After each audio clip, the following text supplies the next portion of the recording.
What's up, YouTube? JRL back at it again with another video.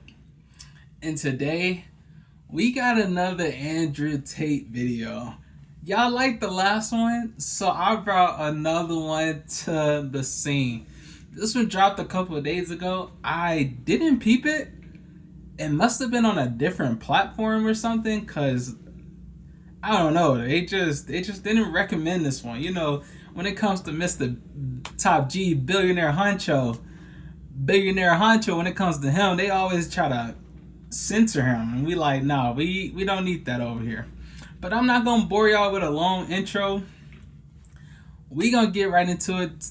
Today's video is called Andrew Tate Biohack Yourself, the full uncut Dubai Penthouse interview. And this is a channel called Tristan University Official.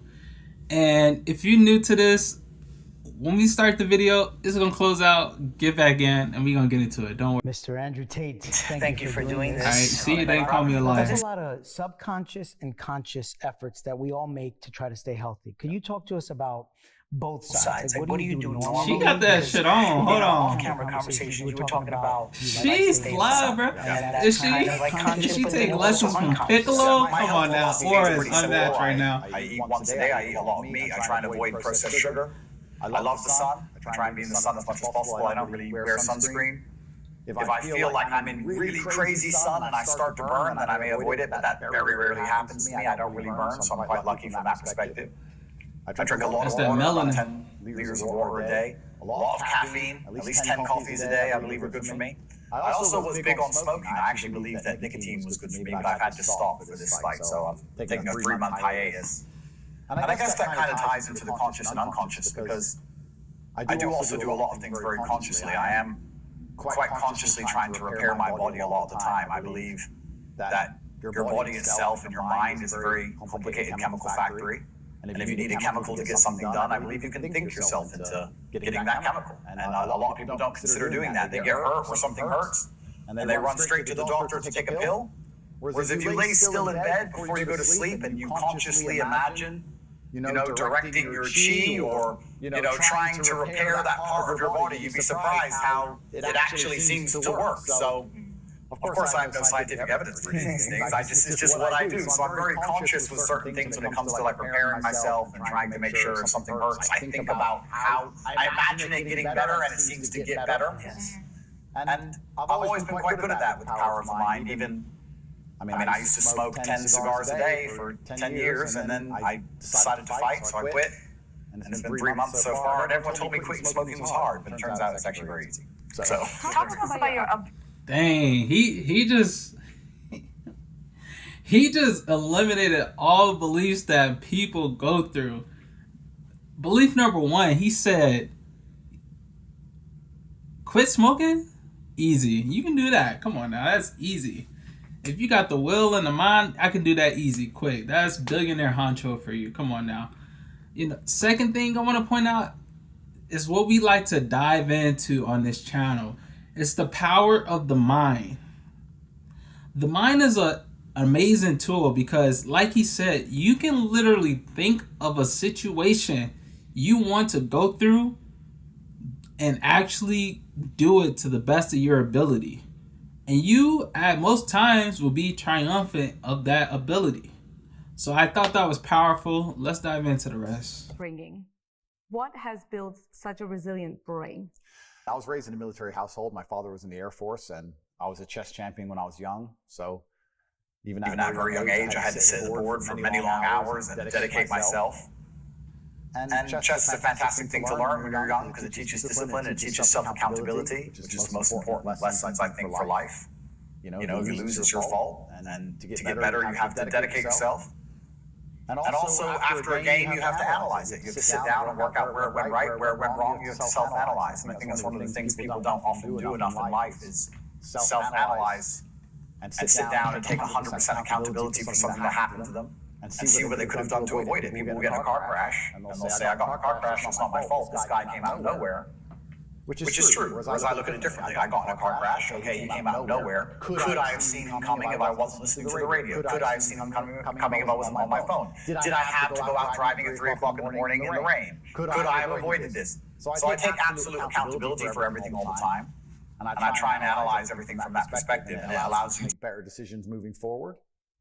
And I think once you do that, it's very easy to avoid a lot of life's problems. You can actually avoid a lot of the problems people find themselves in by just thinking ahead and learning from mistakes. And accountability is big. So when you look at the world of biohacking and the whole big boom that's happening with high tech as well as the ancient wisdom, the ancient methods, what are your thoughts around that? Yeah, so I think the traditional medicine destroyed its credibility during COVID. I've never been a big doctor guy. I've never been a person who went to the doctor hardly ever, even when I was fighting many years ago. They'd say, who's your doctor's name? And I'm like, doctor, I don't know, whoever's nearby if something gets broken. But I've never been a big doctor guy. I've never taken painkillers. I've never been big on pills. I've never been, the people who say, I have a headache, I need a pill. Every 5 seconds, I've never been one of those kind of people.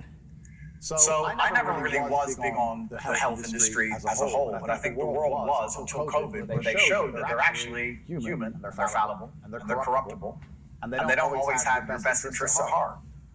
And if you're going to realize that the medical industry, like every other industry, is prone to corruption, just like the education industry and the judicial system and our elections and everything else, then you're going to have to take your matters into your own hands. And if you want something done properly, you're going to have to do it yourself. And when it comes to biohacking or trying to work out your health, a lot of it is going to make you sound a bit crazy, right? Because there's no scientific proof for these things. There's no scientific proof that I can think myself better. But if something's aching or hurting, I think myself better. I don't have scientific proof for that. That's just what works for me. So there's a degree of trial and error involved. You have to take it very seriously, and you have to try something and see how you feel, and try and avoid the placebo effect, and really consciously say, do I feel better from this? And then I guess the whole subject gets a little bit more complicated, where certain things will work better for certain people than they do for others. But if you want something done properly, you should do it yourself, and your health is something that you should take absolutely seriously, and you should be very conscious of it. You should be trying your very best to work out how you feel optimal as a person. I think that. Beautifully stated. And a lot of people don't go to doctors, However, I feel like personally, a lot of people should go to doctors to start off. Once you figure out what your routine should look like, and I'm not saying doctors have to tell you what your routine is, but once you know like your body proportions and what intake you would like to be, like a doctor can help you break down your steps into what personal lifestyle is curated for you when it comes to your health. If you're sick, go to a doctor and talk to health professionals if you're sick. But if you believe you're in perfectly good health, then I don't see there's a need to go to doctors. But doctors are there for certain reasons, so just don't X them out completely, because your health is important, and we want to see people in tip-top shape. And that's probably just propaganda talking through me, and the psyop talking through me. But yeah, go to the doctor if you need a doctor. But keyword there is need, so. That, if you pay enough attention, it's doable. What about sleep? Are there mandatory sleep hours that you consciously or subconsciously shoot for? Sleep's not something I'm great at, to be honest. I'm not a very good sleeper. I take sleep when I can get it. But I would say I sleep 6 hours, 7 hours a night. It's often broken up. I'm not a great sleeper. I don't have set hours or anything. However, if a day comes where I manage to stay in bed for 10 or 11 hours, I'll try and take it when I can get it. I know that sleep is very, very important, of course, and I probably could get better at it if I were to regiment my life around it a little bit more. But I'm not too big on sleep, and I think the reason for that is, for better or worse, this might be a disadvantage. I function great without it. I'm one of those people. I can go to sleep 2 hours, have a bad night's sleep, go to bed at 4, get up at 6, and I'm fine. So it's like, well, I don't need it. But it turns out when you're training for a fight, you do need it. So sometimes you have to force yourself to sleep. But Okay, this was before. Yeah, I think also, we live in a world now where it's very difficult to have a quiet mind. We always have these permanent distractions, and it's hard to just lay in bed. Even if you're not tired, you can't sleep. 10, 15 years ago, you just lay in bed and close your eyes and relax. But now your phone's going off, and that's lighting up, and there's money over here, problem over there, kid here, this there. So you're always distracted. There's always something to do. I think that's the reason people's sleep is so bad. Is that we're being pulled in so many different directions all the time, and we have so much access to unlimited information and unlimited opportunity. There's always someone you can talk to 24 hours a day. Might be money at the end of the conversation. There's always something going on. So it is very difficult to sleep. And I think that's also one of the reasons why I take exercise so seriously, because if I struggle to sleep when I'm training, I think it'd be far worse if I wasn't. I'm exhausting myself on purpose so that I can sleep. So There's studies now that show that meaningful friendships, meaningful relationships are like a form of a biohack. It can be mental for you. You have a great relationship with the friends that you do have, in particular your brother. Would you say that also is kind of like a hack of life? Finding someone that's like a real good soulmate, whether it's a relative or a significant other? it doesn't matter if it's your brother, it doesn't matter if it's your wife, it doesn't matter who it is, but there has to be a degree of collaboration and also a degree of healthy competition is what my brother and I have. And there's definitely no malice involved. I just had a press-up competition with a 7-year-old. And surprisingly, he's very strong. But it didn't matter if he did 200 push-ups, I would have done 201. Stop. Right. And that's just because my brother and I have that stubborn relationship. So he does 200, I do 201. Then he does 202. Then I do 203. So whoever goes first is guaranteed to lose, because that's just how we are as people. And that's what's so fantastic when it comes to trying to be your best self, is having that constant competition around you. I think it's very good to have. And yeah, absolutely, friendships certainly are a biohack. There's no doubt about it. I think that older people die when they get lonely. It's one of those things that happens. It's one of the plagues of the Western world that old people don't even have family to rely on. Somehow our society has become so broken. That doesn't happen in a lot of other places, but it happens here in the rich West. It happens somehow. So yeah, I think that positivity as a whole is a biohack. I think that when you feel happy, you feel capable of doing things, and you feel strong. I think perhaps it's the largest biohack of all are your own thoughts. If I had to, analyze myself and why I'm successful and why I can do certain things, I wouldn't put it down to a diet or, I don't take any supplements of any kind. The biggest biohack I have is I control my own brain. I've decided I'm strong, so I'm strong. I can do 300 push-ups. I decided. And if you can do that, if you're stubborn enough, it's amazing how far you can go. That's amazing. So how do you actually optimize your brain continuously? So you have lack of sleep, right? You don't take supplements, and you don't like doctors, so you're not testing, so you're not like obsessed about this level going up and down. So how do you maintain that kind of clarity and strength in your mind? Everyone says practice makes perfect, and I disagree with that. I think that it is reflection and analysis that makes perfection. Because you can practice something, but if you don't analyze yourself, you don't get any better at it. Chess is a perfect example of it. You can play all day long unless you sit down and analyze your games. But isn't analyzing part of the practice? I can argue that. Because when you sit down, I'm going to just tell you a personal example. When I was in high school, I was in band. So in band, when you sit down and you practice, you go over strings of notes over and over and over again. So in order to do that, you have to analyze the progression from one point of the note to the end of the sequence. At least that's what I believe, and I think that's part of the practice. I guess it's all about how you look at it though. So, but I was always told too, from my band director, he say, practice make perfect, but perfect practice make perfect performance. Work out where you went wrong, you're never going to get better.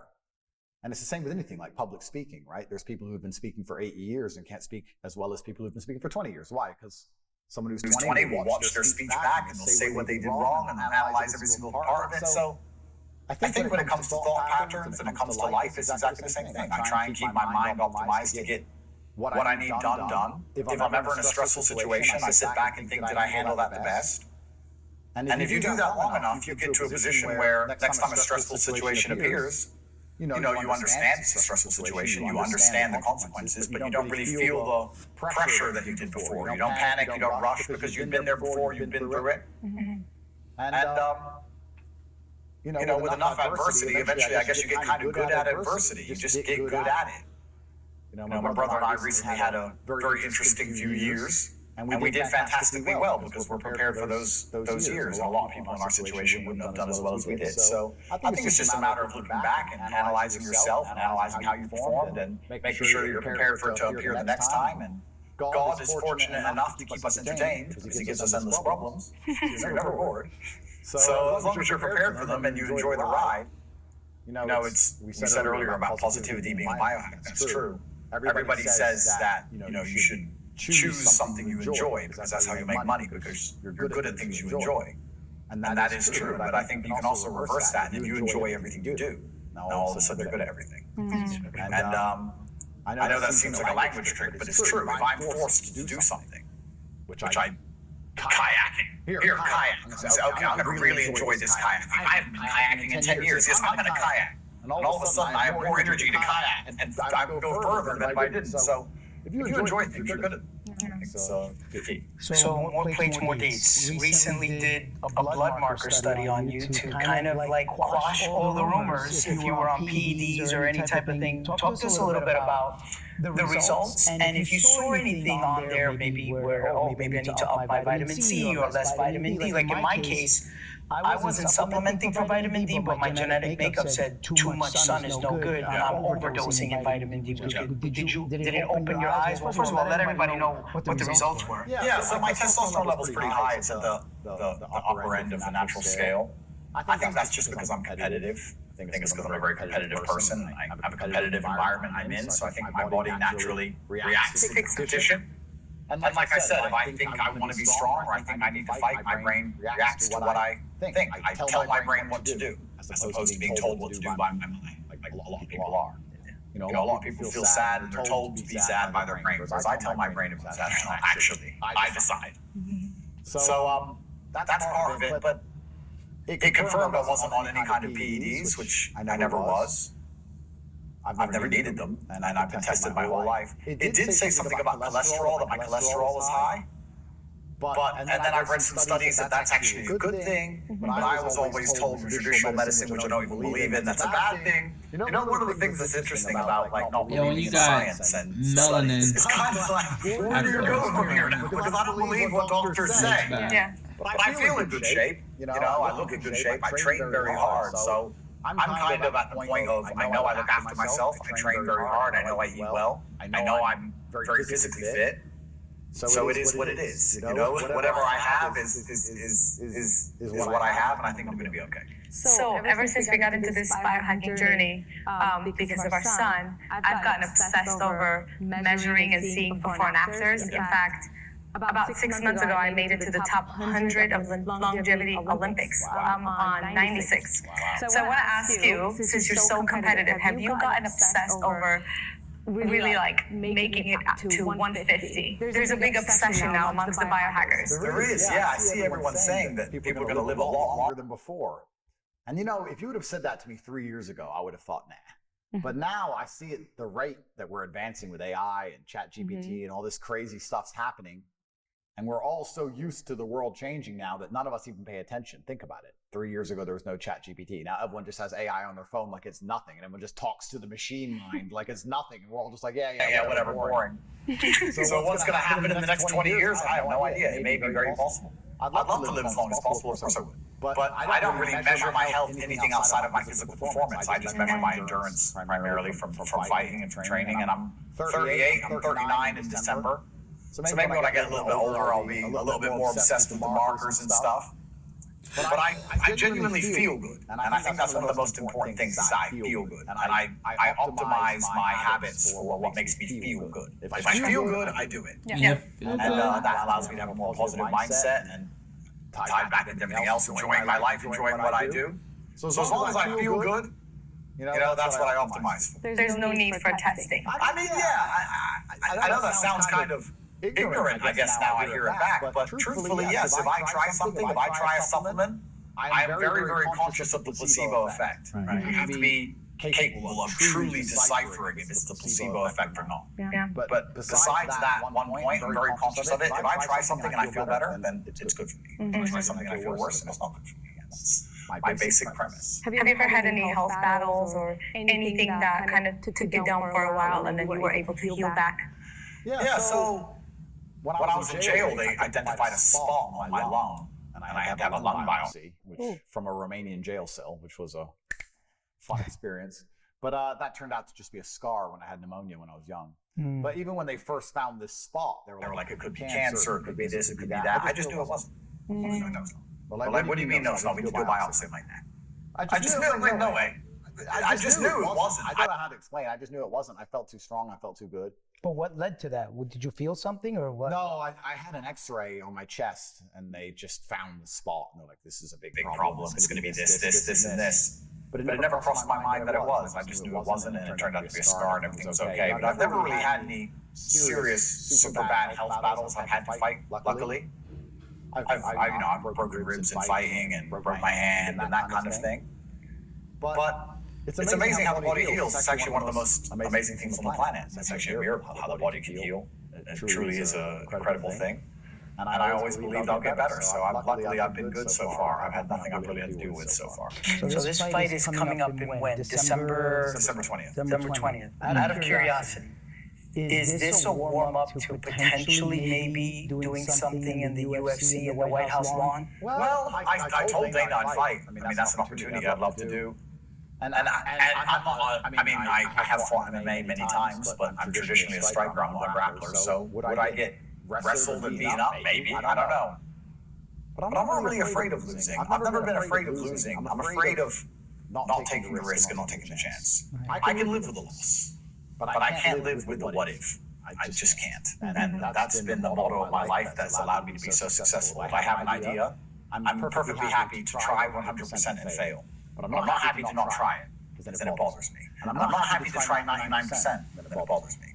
So a lot of my successes in life came from me just trying to scratch an itch. It's just like, I have this idea, it's annoying me, now I have to give it my all. And hopefully, if it doesn't work, then I get to save some time. Oh, oops, it worked, and now I'm successful. Oh, well. So that's just how I operate. So, when you look back on your life, I think you're going to regret what you don't do. And everybody understands this, and everybody says it. But then nobody really lives that way. And I think if you actually start to live that way and stop worrying so much about, in this new world we live in with social media and videos and pictures, and everyone's trying to impress everyone all the time, and nobody's really even having fun. They're just trying to look like they're having fun so that other people think they're having fun. You'll notice this when you go to a party. No one's having fun. They sit there bored, and they get their camera out, and they're like, and then they put it away and they're back bored again. It's just they have to show the world they're having more fun than you. It's all this endless competition, and everyone's so desperate to protect their reputation, and everyone's ego's got the better of them, and everyone's scared.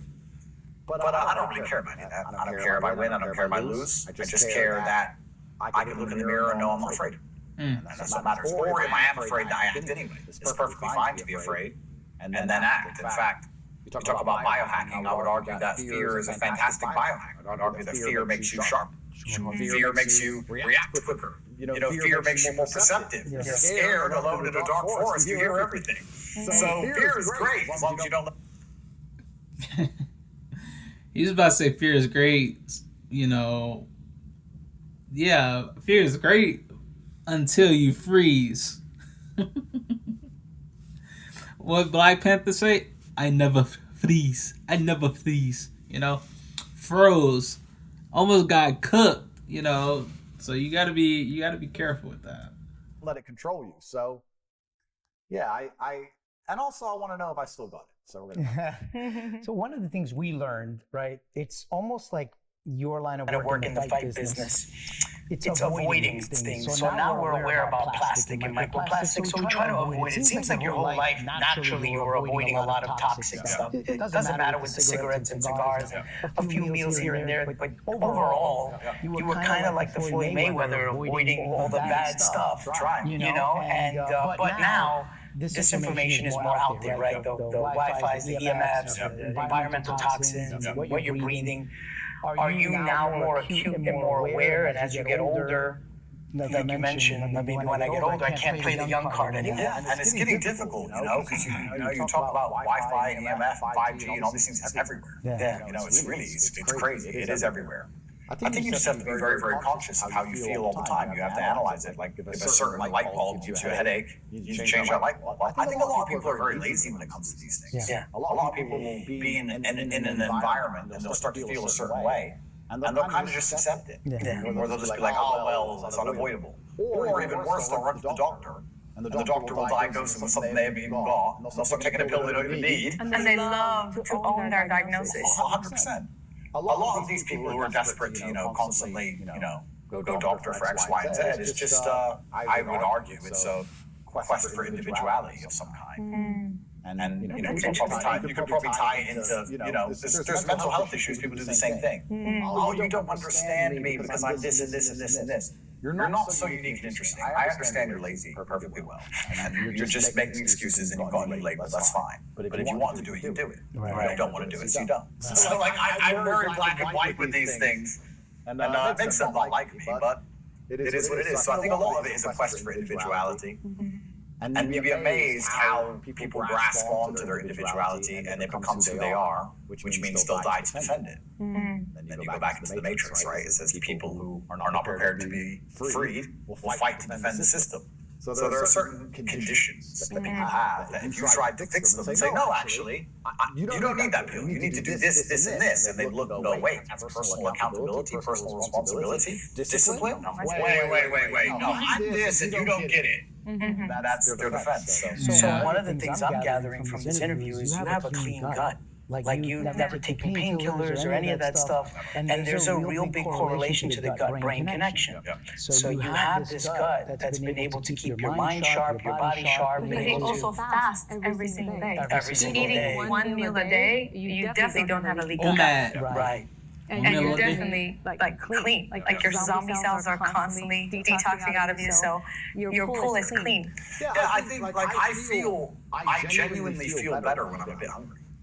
And being hungry really isn't the worst pain in the world. It's not that bad for me to be hungry. I don't care. I could easily not eat for. I mean, how long you can go 3 days without water, they say, or 5 days without water. Without food, you'll go forever. Sure. So if you're in a car and you're driving. If my brother and I are driving in a car and there's someone else in the car and he's like, oh, I really need food. We're like, get over it. You can't wait an hour? Like being a baby. So that's a lot of the parasites, the yeast, the bacteria that live in you. They require the food. That's right.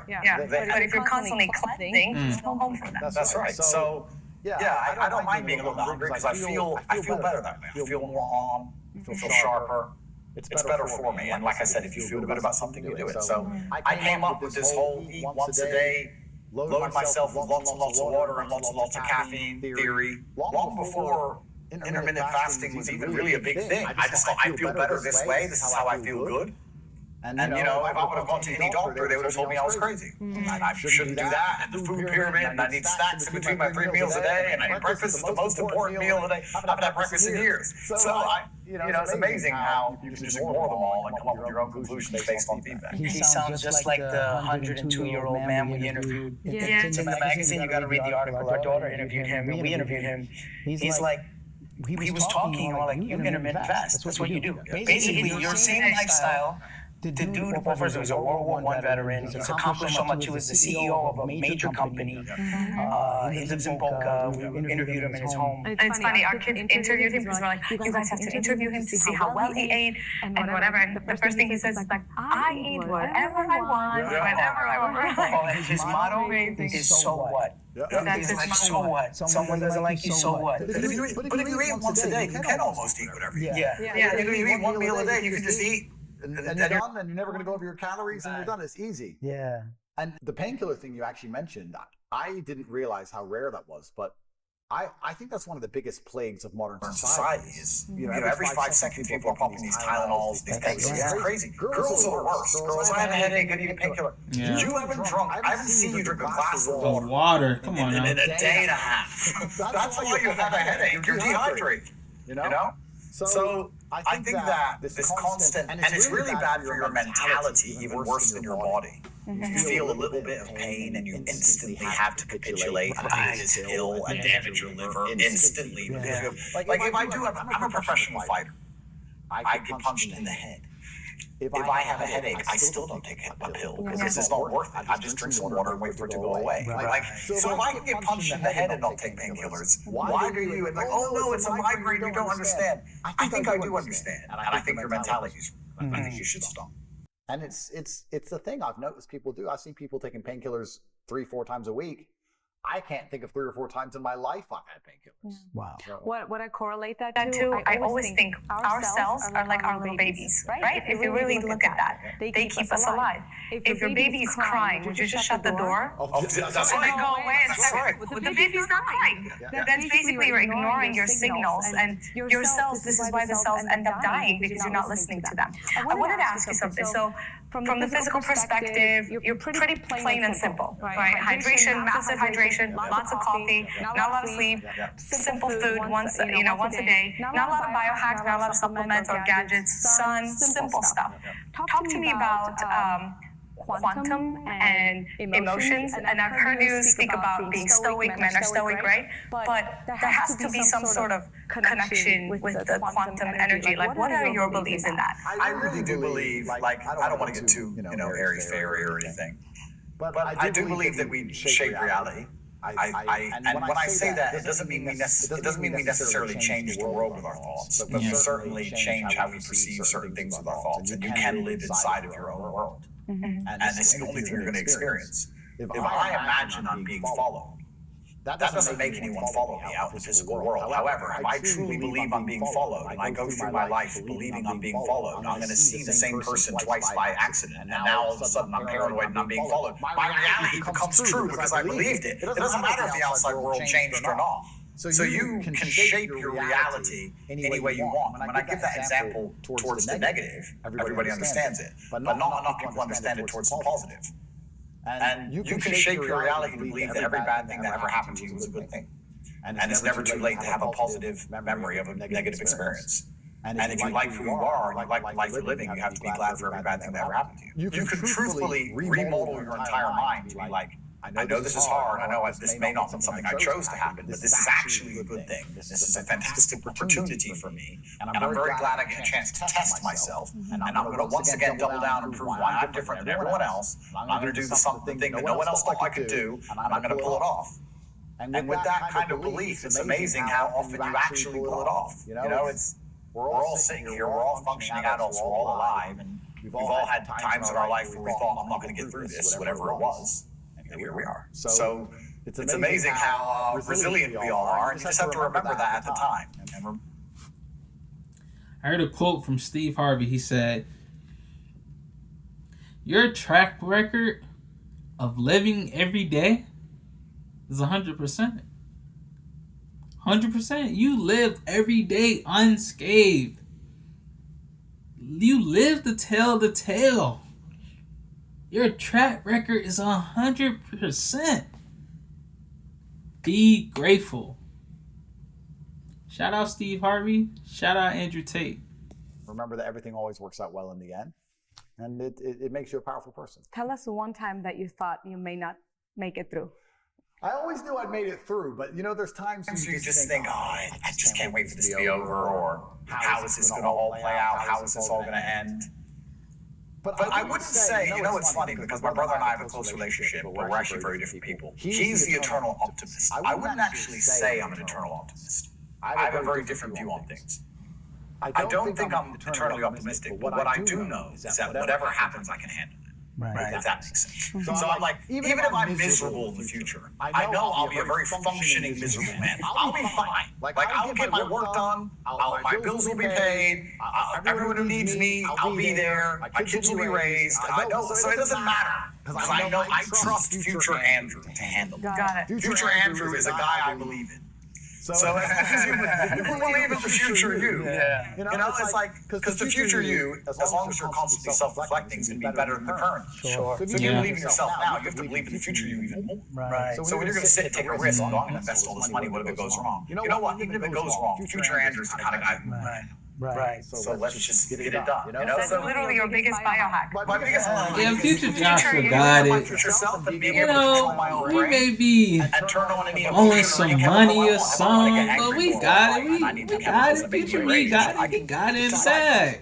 I can also decide to be got it very in the calm bag, and stoic don't when, worry. in an earthquake. It's all conscious. That's the biggest biohack of all. That's what your brain is, it's a chemical fact. It ties back into what I said earlier about I can take an L, but I can't take not trying. When I got attacked, and I don't want to give the long, very many hour story of what happened to me, but let's make it very short and simple. I became the most Googled man on the planet, and that upset British intelligence agencies. That's the short story. And then they wrote to the Romanians and said, most Googled man on the planet is telling all the young men who idolize him to ignore all of our programming. So fix it. So the Romanians arrested me and threw me in jail. And when that first happened, my legal team, everyone around me said, look, Andrew, Romania has a 99% conviction rate. And this is one of the most corrupt countries in Europe. And if you talk against the system, you're toast. So just shut up, be quiet, and this will all go away. Just be quiet, don't say anything, just let it all blow over. And when Romania doesn't lose face for dropping it, they're going to drop it because they don't have a case with you because you haven't done anything. But I was like, I can't just let everyone think I'm guilty of this. Right. I can't take the L. I mean, I can take the loss. I can't take the not trying. So me and my brother come out of jail, even in jail, running our mouths. This is a setup. This is corruption. We're innocent. This is a setup. And everyone in Romania is saying, you guys are crazy. You're speaking against the Romanian state. This isn't America. You can't talk against a judge. You're going to go to jail for 20 years. We didn't care. We kept to our guns. And in the end, somehow, here we are. It all kind of worked out. And it turns out you're right. Everyone's saying, you know what? He was innocent all along. So I guess if you believe in yourself and you double down and you dedicate yourself, and I was prepared to take the L, but I just couldn't take not trying. If I ended up in jail after telling everyone it was corrupt, I could sleep. I could live that way. I couldn't live going to jail after saying nothing. Imagine you said nothing to even defend yourself and you end up in jail anyway. So I had to do my best, and yeah, it all collapsed and fell apart. I think the world is getting crazy now. I think it's not just Romania. I think the whole Western world is getting a bit crazy now. I think a lot of our systems are stressed. How do you define crazy? I think that the monetary system, if you look what's happening to dollars and gold and all these things, they're stressed to the max. Nobody believes in the medical system anymore for good reason. Everybody understands the judicial system can be weaponized, and that ain't real. Does anyone believe in the elections? Barely. You know, all of our systems are teetering on the edge. And what happens when they all break, I don't know, but perhaps now is a better time than ever to take as much responsibility for yourself as possible, not just with your health, not just with biohacking, but with almost everything. To sit and say, you know what, if all these things do break, if the education system breaks, who raises my kids? If the medical system breaks, who takes care of my health? This is how you have to think now if you're a responsible adult, because the days of just relying on the experts are long gone. And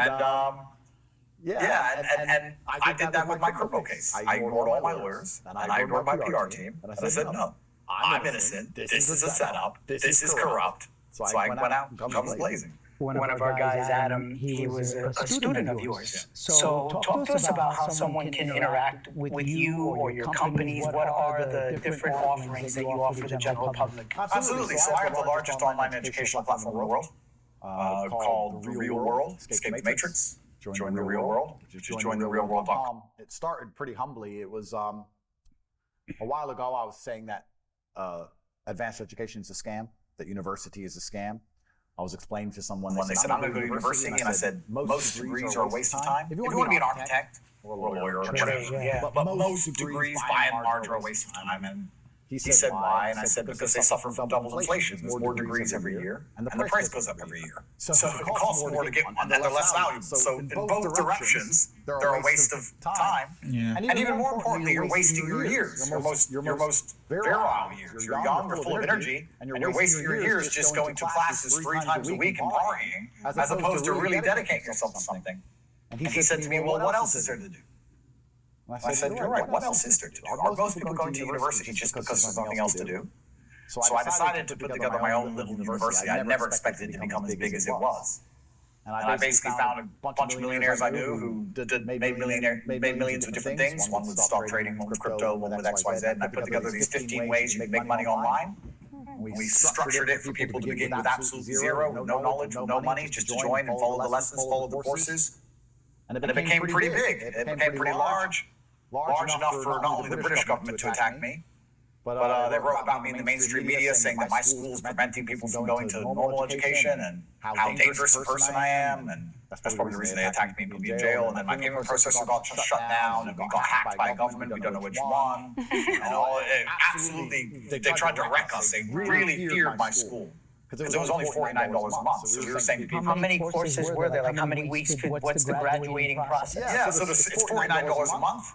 There's a professor that's live 10 hours a day inside the school, inside the chat. There's video lessons for every single course. There's also a chat and a professor you can speak to in real time. We have certification coming, but it's not really about certification because we teach people specifically how to make money. Right. So your certification is making money. Right. Join, we'll teach you how to make money. Right. Simple. So we were so fantastically successful, we became enemy of the matrix, and big education is kind of like big pharma. You make them mad, they come for you. I didn't know that they were the mafia too. They came for us. I think I gotta get some money so I can join the school. University.com. No way. Yeah, we've been the largest online education platform on the planet. We teach people how to make money online. And I was basically saying to people, before you go and dedicate $100,000 to a degree, try 1 month of this.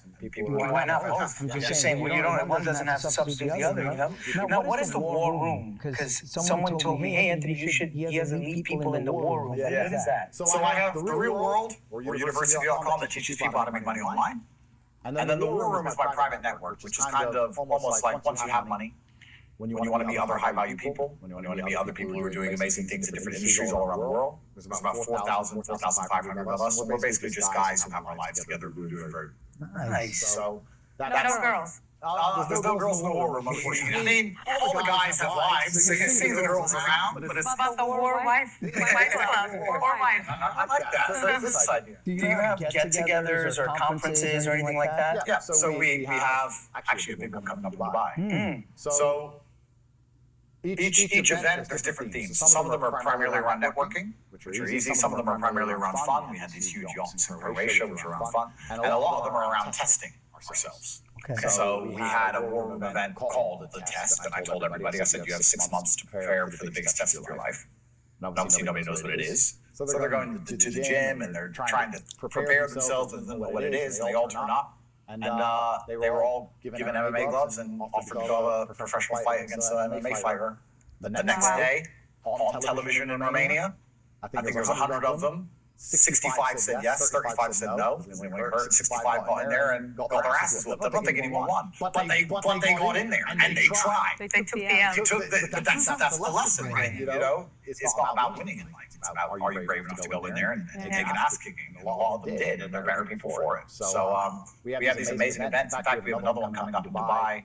Beginning of December, we have one. I can't tell you guys what it is, but I don't want them to know what it is. But we have something prepared for them all. What do they call? What is the title of the events? The upcoming event is called The Purge. The Purge. Got it. Got it. So basically, Not like the movie. you know, it's interesting. The reason I put the War Room together is very much the same reason I put University.com together. There was no alternative to traditional education, so I made one. When I first became very successful, I was kind of like, okay, I'm successful now.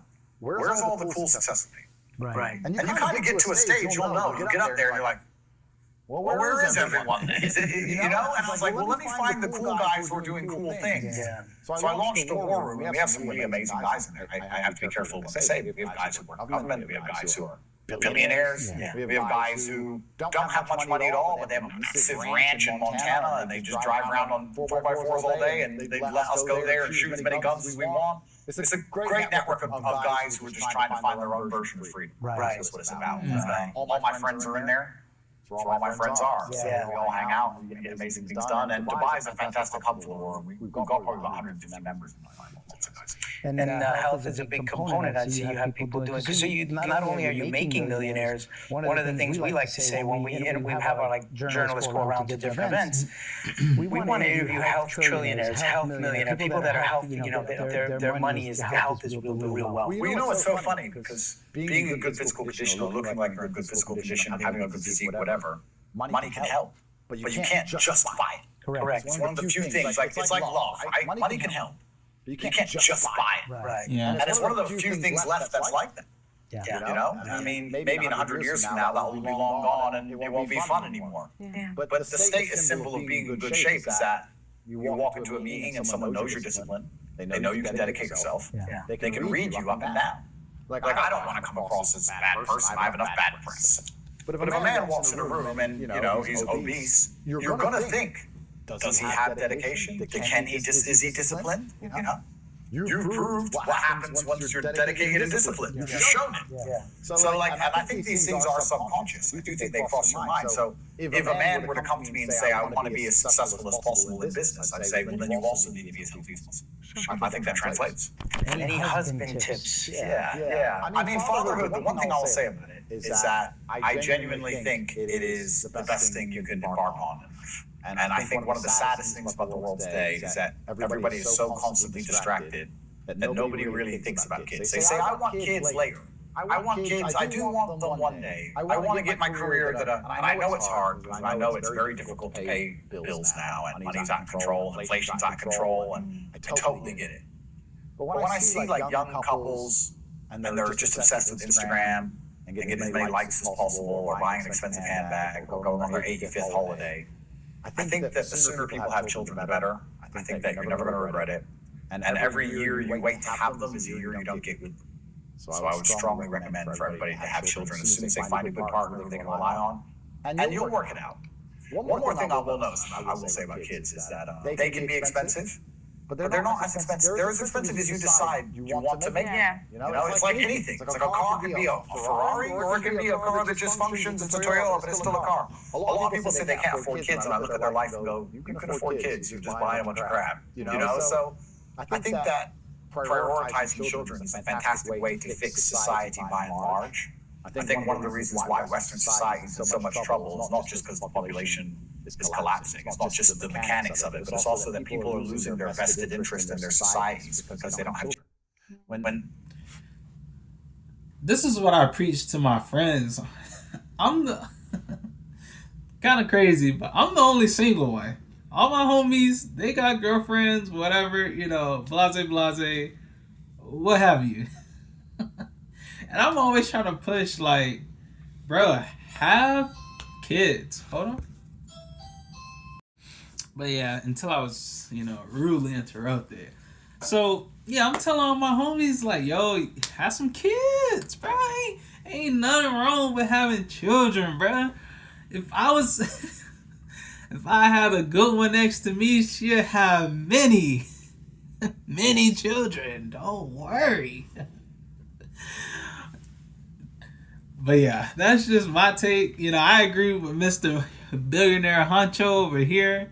The sooner you have kids, the more happier you'll be. The more kids you have, the more ecstatic you'll probably be as well. So, I'm pro-life. That sounded crazy, huh? Pro-life? Is that what that is? Pro-life? I'm pro-life. More kids, the merrier. When young couples would all move into houses in a street and they'd all have children, everyone wants that street to do well. But when you have a whole bunch of cat ladies and transients and individuals who are on Airbnbs, call them transients. Nobody. Yeah. So I think that encouraging people to have children and letting them know they're never going to regret it is the best thing. And I say it's one of the best things I've ever done. And I want to have as many as I can. So we'll see how it goes. There's a saying, a lie goes around the world 3 times before the truth is tying its shoes. And I wouldn't say you're the most misunderstood man. I just feel like you're the most negative propagandized man, right? Yeah. What do you have to say to this brand new audience who may or may not know you, or just from the propaganda? What do you want them to know? Who is Andrew Tate? And forget about the past, because everyone's allowed to have a do-over, right? And so who is Andrew Tate today? I like to think that my whole scenario is actually a exercise in critical thinking. And I'm going to approach this from the external with no emotion attached. I'm going to approach this how I would analyze the situation, imagining what happened to me happened to someone else. I'd sit and say, the amount of negative press this person has had, and from outlets that you can't even buy advertising. The BBC have written about this man over 1,000 times. You can't even buy advertising. Every single news outlet, from Australia to America, CNN, MSNBC, everyone constantly talks bad about this guy. So one, that's a lot of free press. I mean, that's one degree of it. But secondly, considering he's never been convicted of a crime ever, and they are so desperate to attach these horrible allegations to his name, why would they do that? What is the intention of constantly trying to defend this person's back when they can't even lock him up? And the only conclusion to come to is that they're afraid of the things I teach. They're afraid of my ideas. So they don't want anyone to talk about my ideas. They want everyone to talk about my allegations because it's a setup. And I think it's pretty clear to anybody with a functioning mind by now that they have tried far too hard for this to be organic. This has been set up from the top. Now, I don't want to go through all the boring evidence I have that it was the British Foreign Office, but I literally have it right. It was the British Foreign Office, and the wrap-up smear is a pretty common tactic. They did it to Trump, did it to me. They just insult you over and over, and they repeat the lie over and over, and they do anything it takes to convince the world that you're a bad person. Why did they do that to Trump? They fear his ideas. And I like people to sit there critically and just say, look, if Andrew Tate was truly guilty of something, he would be in jail. Especially as how hard they tried to get me. I would actually argue I'm one of the cleanest people on the planet, because with the amount of federal agencies that tried to put me in jail, most people would be in jail. So I've done pretty good. Wow. That's amazing. Resilience. Yeah. We've interviewed, I think almost like 350 of the world's leading minds, and this certainly takes the cake. Oh, thank you. Appreciate that. And thank you. That means a lot to me. And it doesn't matter what God you believe in. It doesn't matter if you believe in the universe, karma, whatever it is. But every time you show resilience, every time you show the universe that you're not going to bend, you're not going to break, there's rewards for it. I truly believe that. I think the reason I ended up in jail, we talk about self-accountability. I can blame the UK Foreign Office, and I can blame the Matrix and the fact that we live in a culture war. And if you're too big in one direction of the culture war, they're going to come for you. And I can blame the fact that they knew I could affect an election and the elections are rigged. I can blame all of that. But truthfully, if you're going to wake up every day and you're going to go through life and say, no, I'm this man, I'm this guy, and I mean what I say and I say what I mean and I stick to my word and I'm mentally resilient and I'm strong, then God's going to test you and see if you really are who you say you are. He's going to give you a chance to embarrass yourself. I could have said sorry and got out of jail right away. I could have been broke or cracked or cried. I could have done any of the things. I could have signed the paper and shut up. I could have done anything they wanted. I never did. So I think that, when you wake up and you walk around with your head held high, that's a fantastic feeling. You got to understand that God is going to come along and test to see if you're really that person or you're a faker. You gotta think about it. Who do you want to give that power to? Do you want to give that power to other people or to yourself? This is great. Thank you. Thank you very much. Yes. That was a good one. I really enjoyed that interview. Shout out to Billionaire Honcho, aka Andrew Tate. Shout out to the interviewers. They did an amazing job. They had amazing questions. I was captivated the whole interview. I was just sitting down listening to the words of wisdom both sides had to bestow upon us. And I thought it was amazing that we came and had a very informational sit down and talk. I said, damn, I was doing so well. However, that's it for the video. Thank you for tapping in. This has been your boy, Relate with JRL, aka Joshua. And remember, go forth, put effort. Peace.